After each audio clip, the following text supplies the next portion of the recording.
Quand on pense au théâtre français, un nom résonne plus fort que les autres, Molière. Ce génie de la comédie a révolutionné le monde du spectacle avec son humour mordant, ses personnages cocasses et ses intrigues pleines de rebondissements.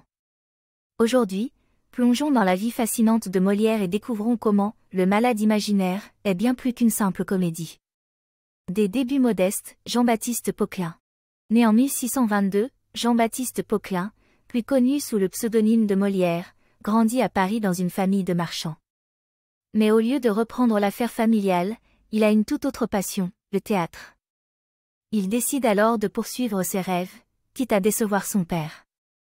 Avec la compagnie de l'Illustre Théâtre, il débute sa carrière, malgré les dettes et les échecs.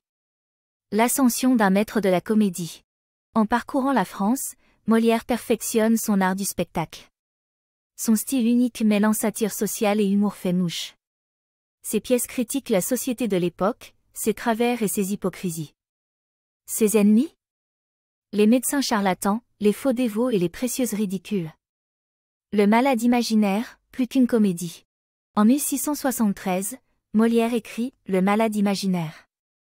Cette pièce est une satire hilarante du monde médical. Argan, le protagoniste, est un hypocondriaque qui croit être gravement malade. Les médecins, eux, profitent de sa naïveté. Mais au-delà des rires, cette pièce est un reflet de la propre santé fragile de Molière. Et oui, tout en faisant rire son public, Molière parlait de ses propres maux. Spectacle et réalité, la mort sur scène. La vie de Molière ressemble étrangement à une de ses pièces. Lors de la 4e représentation du Malade imaginaire, il est pris d'un malaise sur scène. Malgré cela, il termine la performance. Quelques heures plus tard, il meurt. Ironie du sort, le plus grand comédien français décède après avoir joué une pièce sur un malade imaginaire, lui-même étant malade. Conclusion, un héritage immortel. Aujourd'hui, Molière reste une icône de la comédie. Ses pièces, dont Le Malade imaginaire, sont jouées partout dans le monde. Pour les ados, Molière n'est pas qu'un nom dans les livres d'histoire. C'est un rebelle, un comique, un artiste qui a vécu pour la scène.